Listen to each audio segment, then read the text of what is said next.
2 Coríntios capítulo 4, a partir do verso 1, vou tentar expor o texto com os irmãos. A partir do verso 1 está escrito assim, portanto, tendo esse ministério pela misericórdia que nos foi outorgada, não desanimamos. Queridos, quando a gente olha o apóstolo Paulo enviando essa carta aos Coríntios, sempre de orientação, de um cunho pastoral, para poder trazer orientações à igreja. E a gente observa que ele fala aqui, portanto, tendo este ministério, pela misericórdia que nos foi outorgada, não desanimamos. Então, Paulo estava falando para aquela igreja não desanimar, porque além de Deus ter misericórdia daquela igreja, também teve da minha e da sua vida, que a nós foi revelado o ministério da glória de Cristo, o ministério do Evangelho, transpareceu ao nosso coração, e a gente entende que foi bondade de Deus, misericórdia de Deus nos alcançar. Então a gente tem que agradecer a Deus pelo privilégio desse evangelho encontrar em nós um lugar no nosso coração, na nossa vida, e ele fala para nós não desanimarmos, porque infelizmente no decorrer da nossa vida vai acontecer alguns momentos, irmão, que a gente vai pensar ou até viver um desânimo, e vamos precisar da ajuda de Deus, precisar de um posicionamento para que a gente não possa desanimar daquilo que já foi revelado ao nosso coração, daquilo que já foi pregado a cada um de nós pela misericórdia de Deus, porque o evangelho nos alcançou não por causa das minhas obras nem das suas obras, porque as nossas obras eram más e todos pecaram, destituídos estão da glória de Deus. Foi a bondade de Deus, irmão, que nos alcançou. Alguém pregou, você lembra quem pregou para você?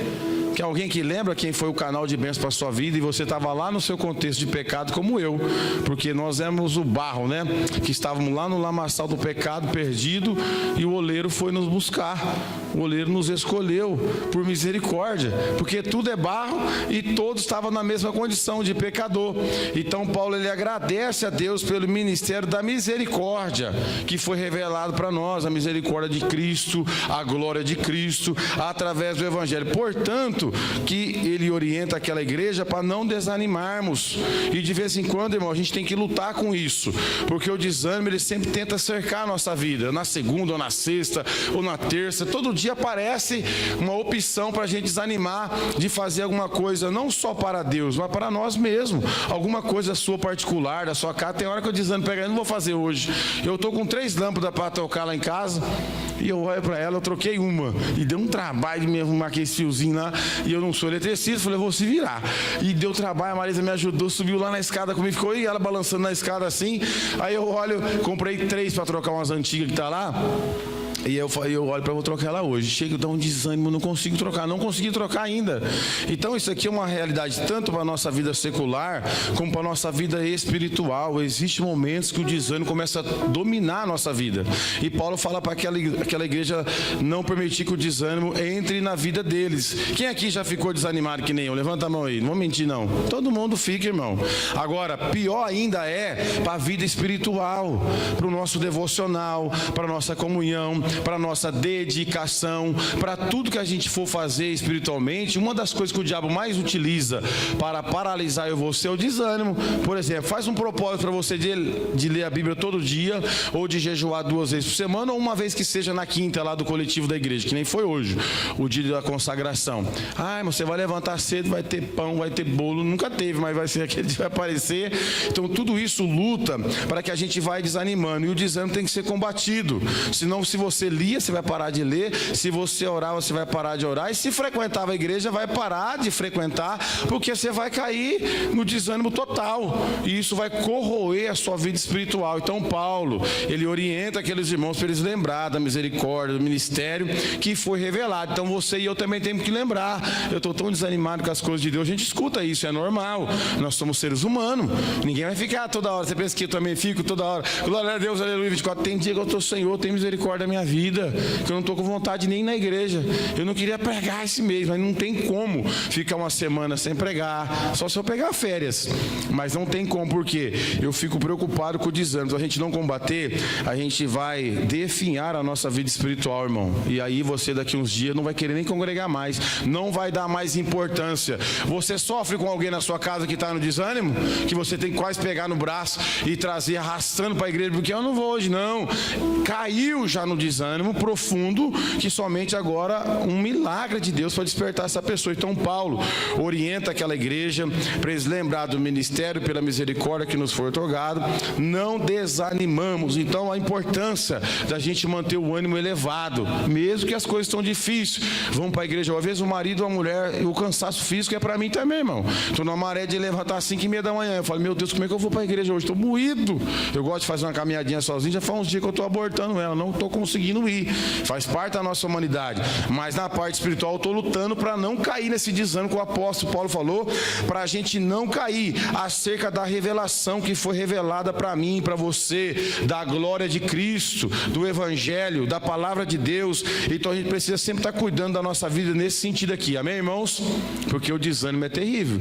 Tem muita gente que desanimou e não conseguiu voltar mais, caiu num pecado, numa tentação, aí embolou o desânimo com o pecado, sentou um em cima do outro, e aí foi afundando, ao ponto de ver hoje a pessoa em apostasia. Então a gente precisa tomar muito cuidado com isso. E o verso 2, pelo contrário, rejeitemos os procedimentos secretos e vergonhosos, não fazemos uso de qualquer tipo de engano, nem torcemos a palavra de Deus, mas por meio do claro ensino público da verdade, recomendamos-nos a consciência de todas as pessoas perante Deus. Então nós que já fomos alcançados por esse ministério, pela misericórdia de Deus, pela bondade de Deus, temos que tomar muito cuidado para a gente não ter procedimentos vergonhosos, de engano, ou seja, um procedimento que não corresponde com aquilo que foi revelado para a sua vida,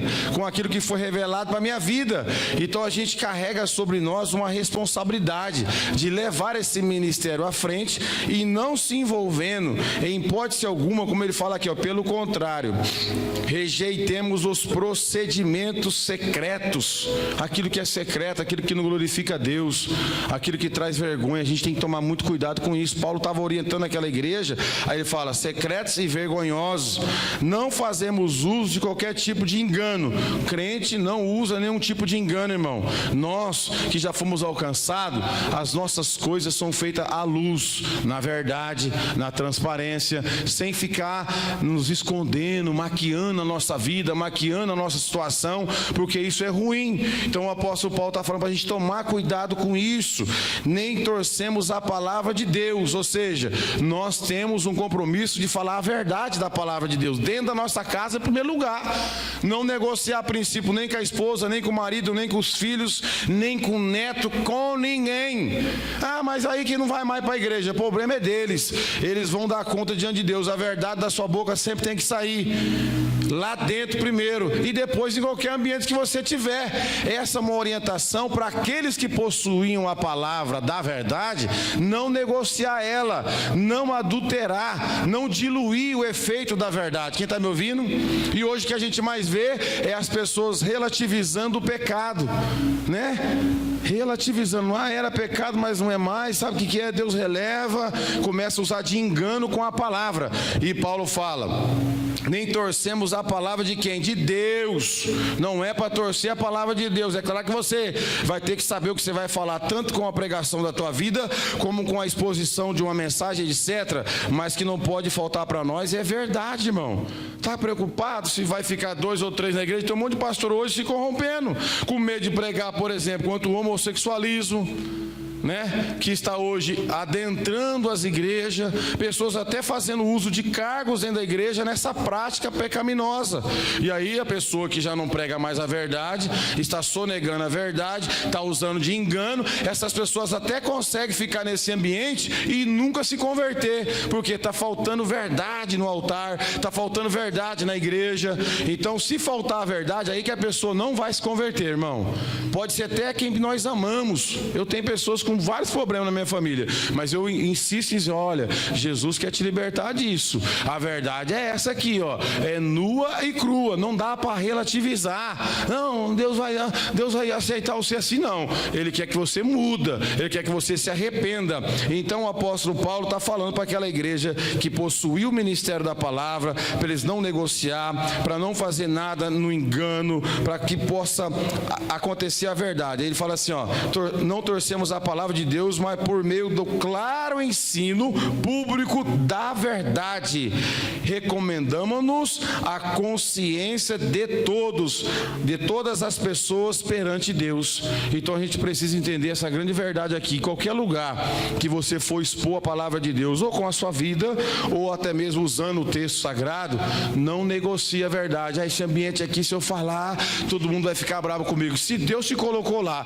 e te deu a oportunidade de você falar, fale, seja verdadeiro diante daquelas pessoas, e você não vai falar de você mesmo, você vai falar daquilo que já está na palavra de Deus. É porque hoje eu tenho visto a facilidade das pessoas até estar no nosso meio e nunca ser incomodado com a verdade, porque falta verdade no nosso meio. Se faltar verdade no nosso meio, eles nunca vão se converter, irmão, porque vão ficar na prática do vício, do pecado, e ninguém vai falar para eles, porque estão negociando a palavra de Deus. Isso aqui, desde a época que Paulo orientava as igrejas, já estava acontecendo. E hoje, você conhece pessoas que não param de frequentar a igreja, mas não muda de vida? Porque não está ouvindo a verdade. Porque a verdade, quando entra e confronta a nossa vida, duas coisas vão acontecer: ou você muda de vida, ou você vai até embora da igreja. Você não vai suportar o pastor, você não vai suportar os obreiros da casa, porque todo mundo vai abrir a Bíblia e não vai negociar princípio, não vai relativizar pecado. Amém, irmãos? Como por exemplo, hoje é difícil se falar em pecado de fornicação dentro da igreja. Está negociando. Fala de tudo, mas não fala do pecado de fornicação, que é o sexo fora do casamento, que acontece com um monte de gente dentro da igreja às vezes.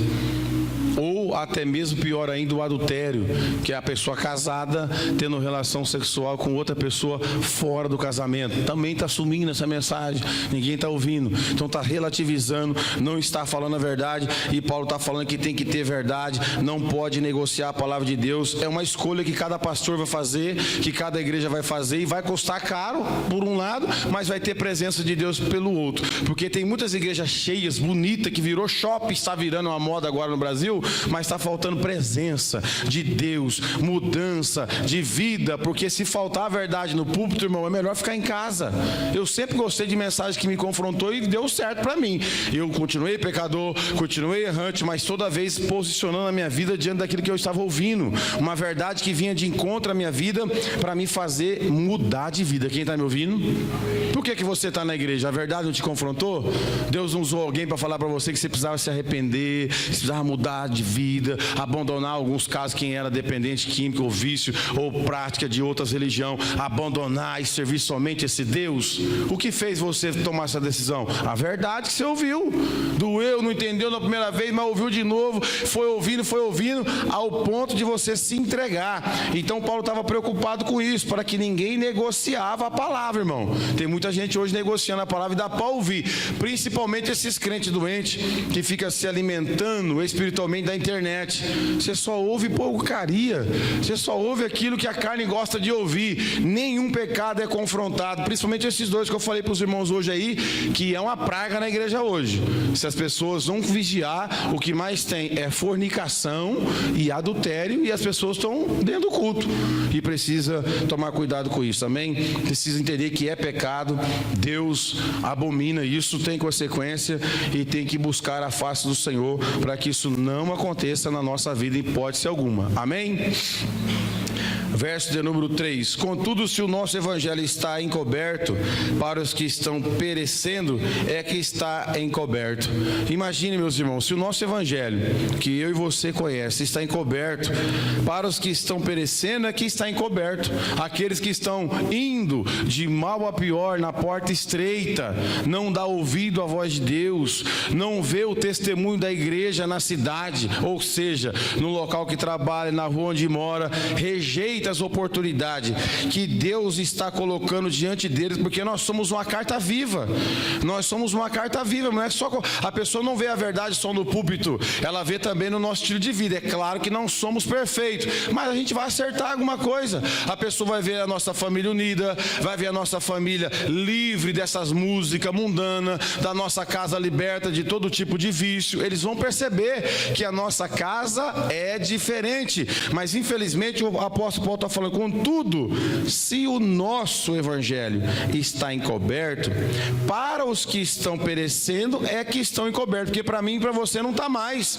Foi revelado para você, foi revelado para mim a misericórdia, a graça de Deus. É isso que nos faz levantar a cada dia, porque nós continuamos imperfeitos, não é verdade? A cada dia a gente vai buscando a estatura de um varão perfeito. Tem coisas que você já não faz mais tão fácil.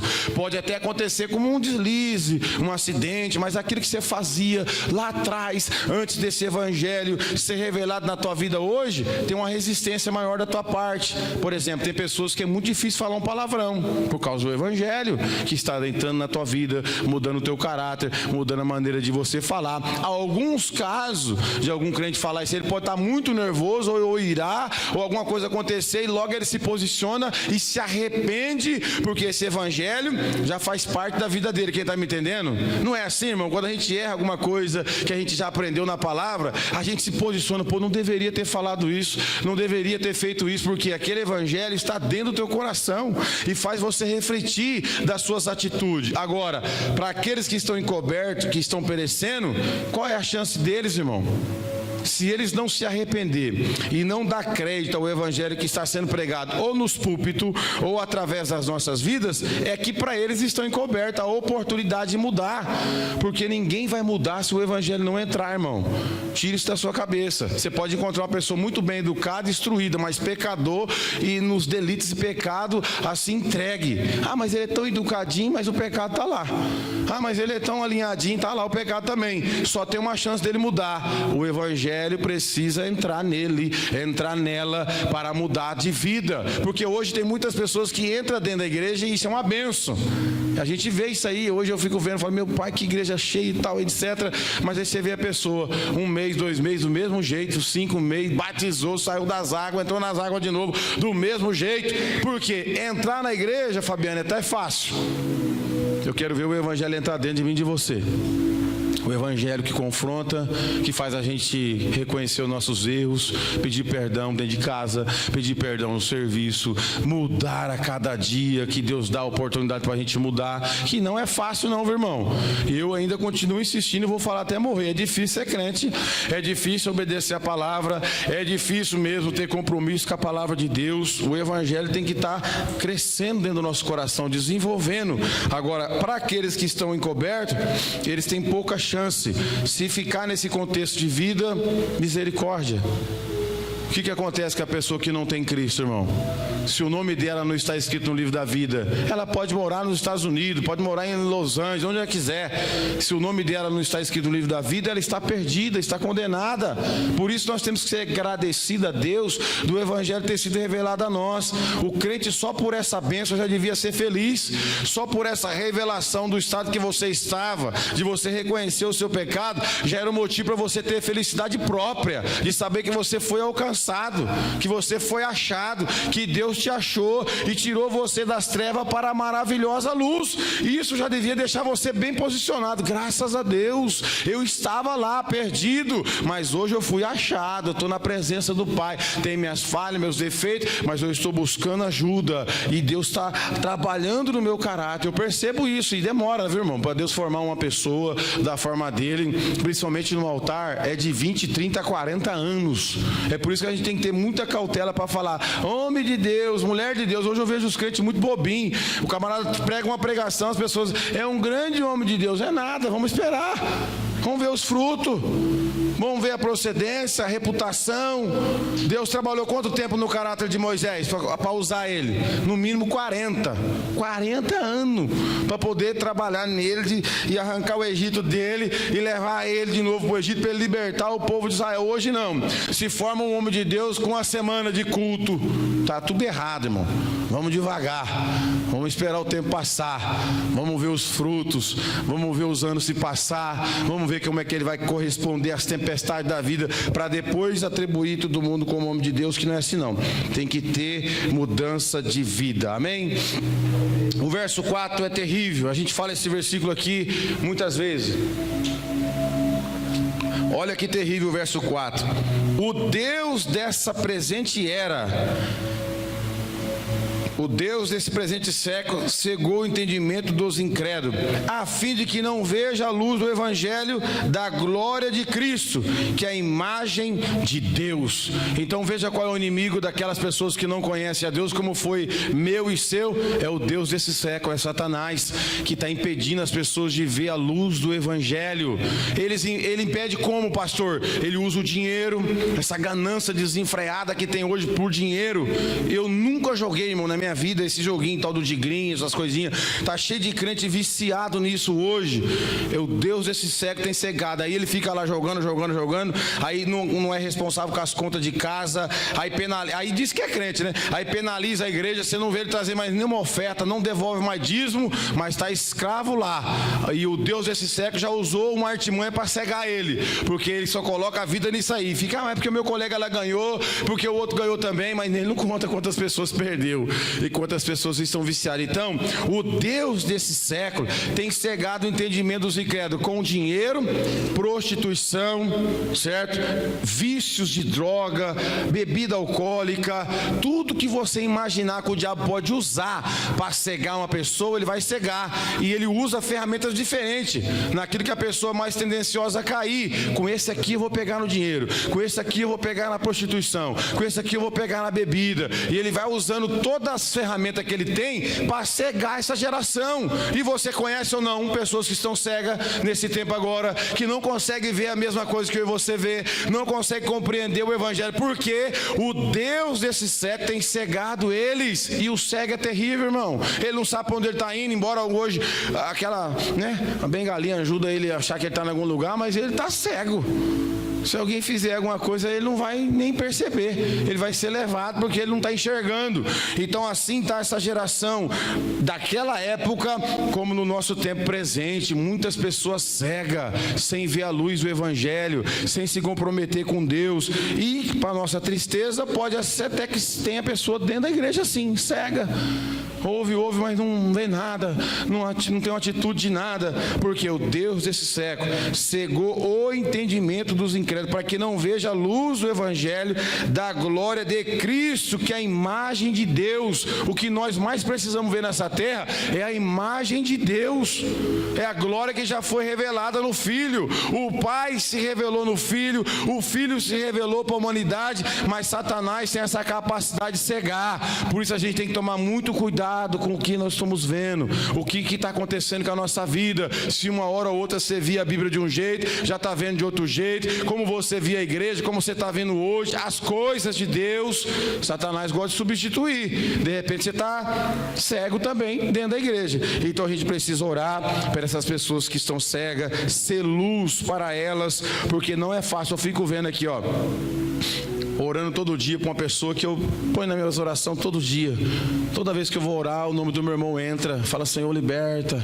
Aí está entrando o nome do sobrinho agora também, que está no mesmo caminho, tudo errado. Falei: Jesus, tem misericórdia, revela para eles o evangelho. Até viu o evangelho assim, mas deixou o diabo tampar a visão. Tem pessoas que até viu, irmão, até se converteu, até aceitou Jesus, se batizou, mas no meio da caminhada perdeu a visão das coisas de Deus e deixou Satanás colocar uma cegueira, um tampão nos olhos. Aí a pessoa passa a já não vê mais Jesus como Senhor, não vê mais Deus como Salvador. Esse negócio de igreja aí não é isso aí tudo não, e começa a sufocar a fé da pessoa. Daqui a pouco ela não quer mais estar no nosso meio. Não adianta, a gente pega no braço e dá um abraço, um beijo e ora na cabeça, não quer vir mais, porque a visão foi tampada. Então a gente precisa tomar muito cuidado com isso, orar por essa sociedade, para a nossa geração. A nossa geração tem muita gente perdida, tem muita gente cega, que você ama, que eu amo, que a gente prega, que a gente vem para a igreja 10, 20 anos, e eles não têm o interesse de nenhuma vez vir com a gente. Como é que pode isso? Está vendo a gente 20 anos dando testemunho, 20 anos servindo a Deus, e eles não mostram o interesse de uma única vez estar no nosso meio. Não é que falta só testemunho da nossa parte, não. É que o Deus desse século tem cegado eles não conseguem ver o que a gente está vendo. Então a gente precisa tomar muito cuidado com isso, amém? Verso 5: pois não pregamos a nós mesmos, mas a Jesus Cristo Senhor, e a nós mesmos como vossos servos por causa de Jesus. Aqui está o segredo. Quando você for falar para alguém sobre o Evangelho, não fale de você. Hoje a gente está aprendendo tudo errado. Tem muita gente falando de si mesmo. Não, fale de Cristo. Eu e você não temos importância nenhuma. Quem é importante é Cristo. Paulo está ensinando aquela igreja: olha, não, pois não pregamos a nós mesmos. Não é para falar de você a vida toda, não. Um testemunho rápido. Eu parei de dar meu testemunho faz uns 15 anos, irmão. Quem está aqui faz tempo. De primeiro eu ficava, aí alguém me orientou: pastor, tá bom, nós já sabe, começa a pregar mais a palavra. Eu recebi um beliscão, e algum lugar novo que eu for, eu posso ficar falando do meu testemunho mais rápido e já voltar para o de Jesus, que vai ter efeito, porque senão a gente vai começar a falar de nós mesmos. Uma hora falando de nós mesmos não vai ter nada. Agora, quando a gente fala dele, que deixou a sua glória para vir nessa terra, para morrer pelo meu e seu pecado, tem efeito. Então Paulo está chamando a atenção daquela igreja: pois não pregamos a nós mesmos, mas a Jesus Cristo Senhor, e a nós somos como vosso servo por causa de Jesus. Então tudo que a gente for fazer aí fora falar, coloque Jesus na sua mensagem, que possa ter Jesus no começo, no meio, no fim, que vai ter uma esperança dessa pessoa mudar de vida. Porque tem hora que a gente vai ouvir algumas pessoas aí, irmão, ele só fala dele. Até alguns pregadores, tem pregador que vai começar a pregar e fala: eu estive viajando, estava na Europa e fui para a África, e Jesus fica só para o final da mensagem para dar a bênção apostólica, porque a pessoa só fala dela.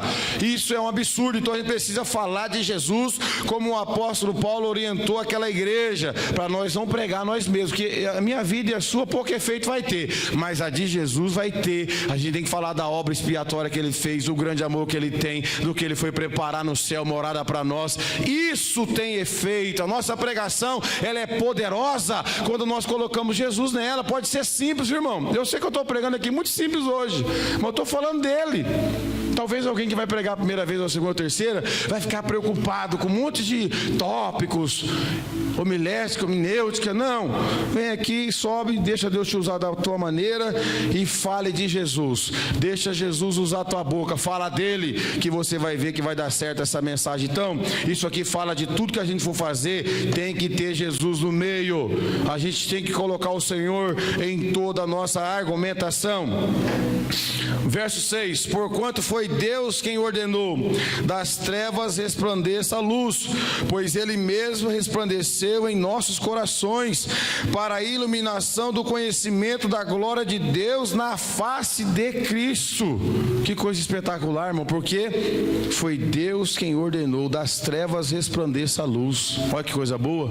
Estava todo mundo vivendo em trevas, mas a luz resplandeceu, e a Bíblia diz que Jesus é a luz do mundo. Está lá no livro de Isaías, né? O povo que andava em trevas, brilhou uma forte luz. Eu e você também estava nas trevas, mas Deus ordenou e o seu filho obedeceu, desceu aqui, e a Bíblia diz que ele é a luz do mundo, e a luz veio ao mundo, e os homens amaram mais as trevas do que a luz, porque as suas obras eram más.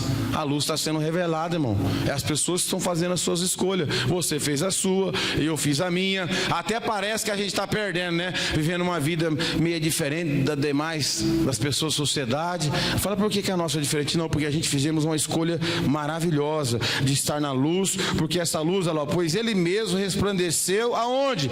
Em nossos corações, para a iluminação do conhecimento da glória de Deus na face de Cristo. Foi lá no nosso coração, porque você acha que um homem tem poder de convencer o outro, irmão?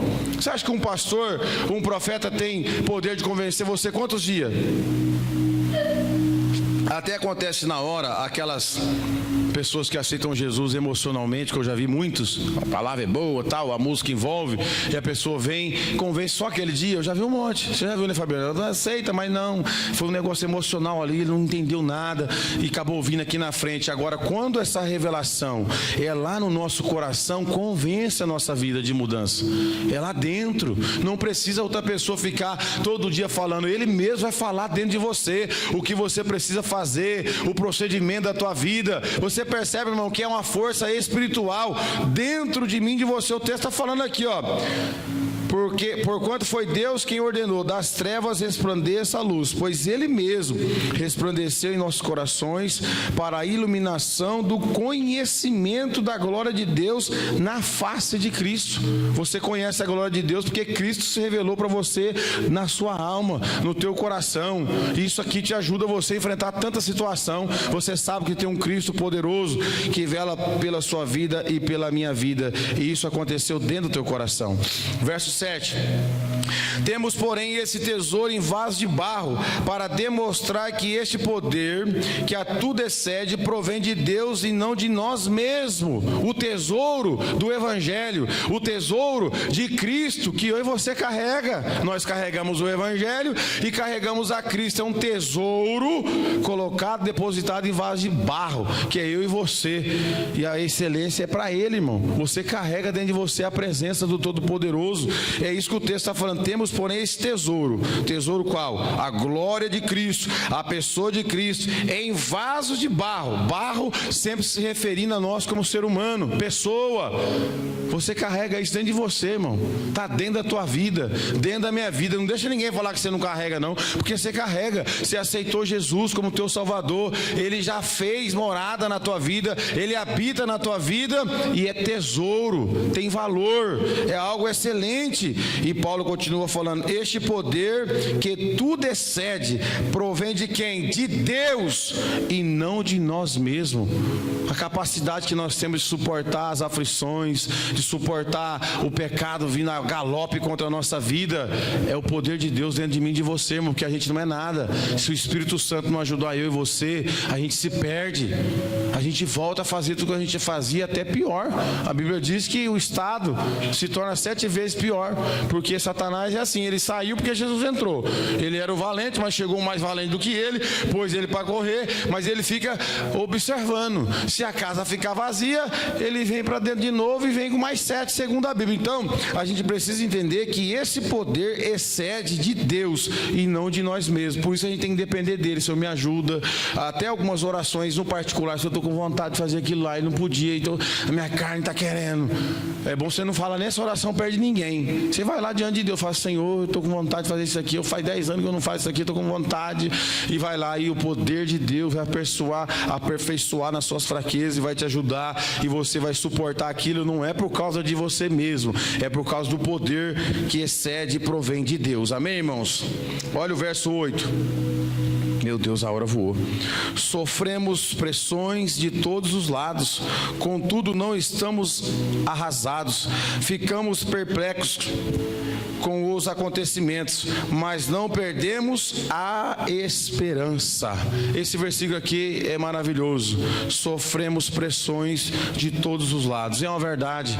Sofremos pressão na nossa fé, na nossa casa, na nossa rua que a gente mora, no trabalho, na faculdade. Pressão desse mundo, pressão do sistema, do estilo de vida das pessoas, e nós estamos sendo pressionados, e as pessoas olham pra gente assim: ela vai errar também, ele também vai, vamos convidar Ah, e as pessoas olham para a gente, eu percebo uma pressão muito grande no meu estilo de vida, em relação às pessoas que eu interajo, os que eles falam, onde eles vão no final de semana, o que eles estão fazendo, é uma pressão violenta, porque eu falo, meu pai, eu estou fora disso aí. E você vê os assuntos, porque a nossa vida está sendo pressionada em relação a este mundo. Sofremos, Paulo falou, sofremos pressões de todos os lados, irmão. Em todo canto o crente vai ser pressionado a ser ou não ser, a ter ou não ter um posicionamento, e é difícil isso aí.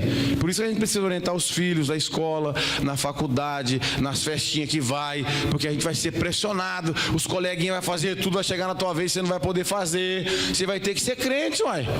Talvez vai rodar uma bebidinha lá, pode beber, uma bebidinha docinha, vai, aí chega na sua vez, né, João? Vai chegar na sua vez, não vou beber, os caras, quadrado, pressão. O pai e a mãe não vai estar lá, viu, Lucas? Nesses aniversários que vocês vai de 15 anos, eu fico, meu Deus, guarda eles lá, pai. Tem misericórdia, eu não estou lá, não deixa a gente ir, se a gente for, eles não querem nem que a gente ir, eles nem vai. Fala assim, o pai e a mãe for, eles não vão mais não. Então a gente precisa ensinar eles, vai ter pressão lá, viu? Vai ter pressão das menininhas ficando com um com o outro. O crente não pode. Não, comigo lá é namoro, tem que conversar com meu pai, com a minha mãe. Se dá o valor de cristão, senão vai entrar na mesma ondinha, que tem um monte de crente aí, irmão, que vai nessas festinhas, corre mão, fica com um, fica com o outro, tanto o homem como a menina, e as pessoas falam, mas não é crente. Depois que acontece tudo essa bagunça, eles começam a perguntar, mas não é crente? Começa ainda a escarnecer, mas não é filho do pastor lá? Misericórdia, Jesus. Mas ele é filho do presbítero. Então a gente é pressionado sim, em todo lugar que a gente coloca nossos pés, nós também, viu, irmão? Como homens, nós chega em vários ambientes que a gente é pressionado a ter um outro comportamento mediante aquele lugar que a gente está presente. Então isso é uma verdade, sofremos pressão de todos os lados, contudo não estamos arrasados. Ficamos perplexos com os acontecimentos, mas não perdemos a esperança. É verdade, tem muita coisa que vai deixar a gente triste, mas a gente não perde a esperança, que essas pessoas vão mudar, que eles vão alcançar a oportunidade de se converter, mas a gente tem que ter o nosso posicionamento e não perder a esperança, que eu não vou ficar para sempre nesse contexto aqui de pecado. Tem dia que realmente ele fala, Senhor, essa terra aqui, eu não sei se você já teve esse sentimento, sabe, de ver tanta tristeza, tanto pecado, tanta gente ruim, fala, meu Deus, até quando a igreja vai ficar aqui, né? Porque a gente almeja um período de paz. O cristão, ele deseja a paz, ele deseja ver um lugar bonito. Você vai na rua, irmão, nego jogando lixo para a rua, tudo que eu estou vendo, eu falo, é resultado do pecado. O crente não faz isso, o crente não joga o lixo em qualquer lugar, o crente não larga a casa dele bagunçada, a frente da casa dele horrorosa, ele procura deixar tudo em ordem, é bonito. Eu venho sempre a pé para a igreja e vou a pé, aí eu vejo, você sabe assim, nego espalhando lixo, eu falo, na rua da minha casa, principalmente, misericórdia, eu falei, que rua perturbada, Jesus, o povo joga lixo para tudo quanto é lado, é horrível, eu vou indo para minha casa triste. Falei, até quando a gente vai viver pressionados? Mas eu não perco a esperança. Aí eu penso na Jerusalém nova, que a gente vai entrar, que as ruas são de ouro, que não vai ter essa sujeira. Então a gente precisa ter esperança no nosso coração, porque, irmãos, infelizmente, não é profecia minha, é da Bíblia, vai piorar.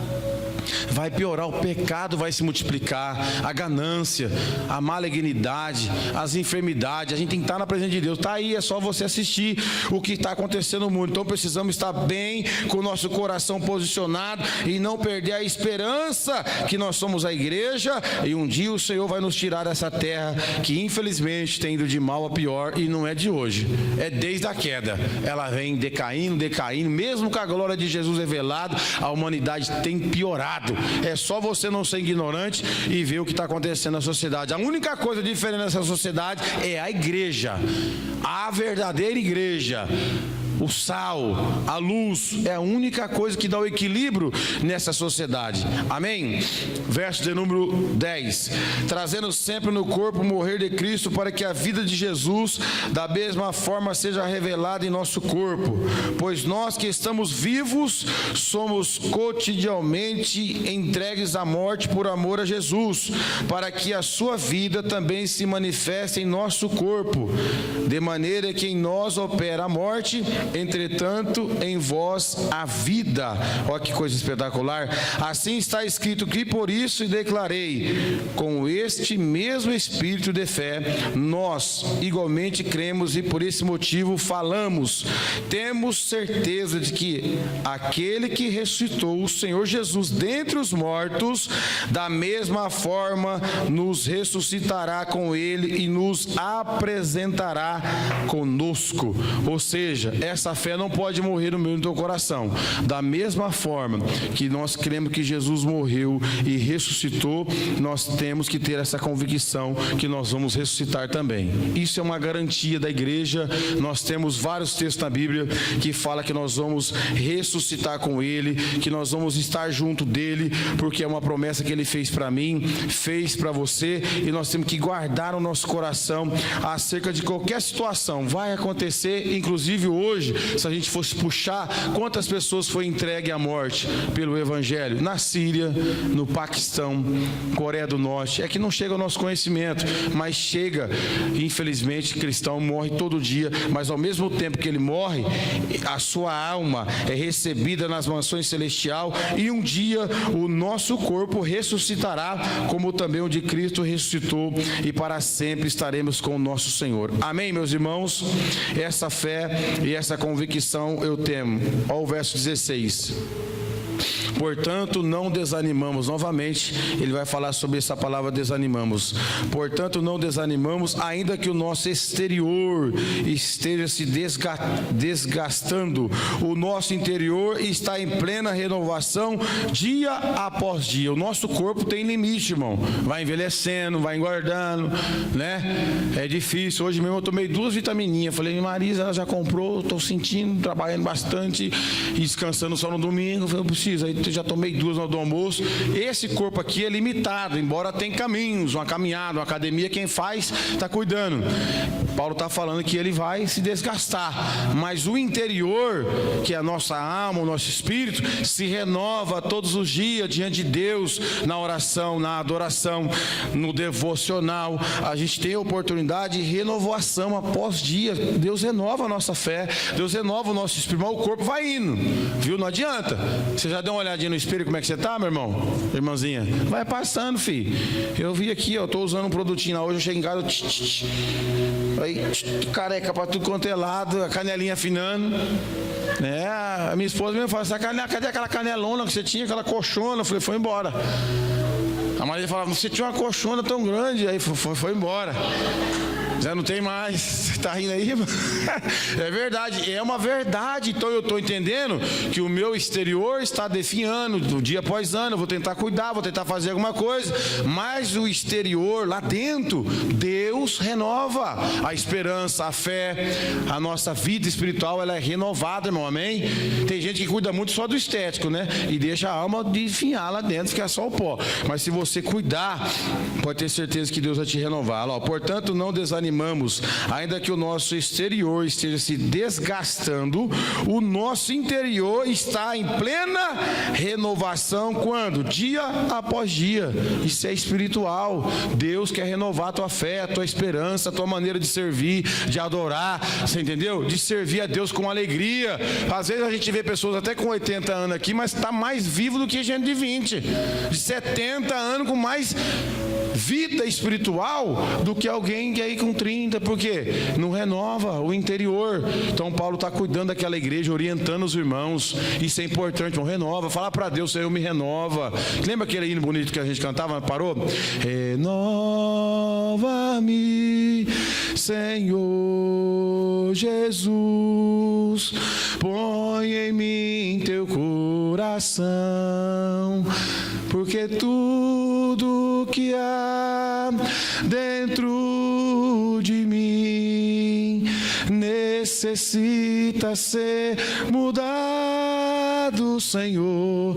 Precisa ser mudado lá dentro. A gente muda o cabelo, né, Tião? Muda o cabelo, alguns emagrecem, algum tal, mas e lá dentro?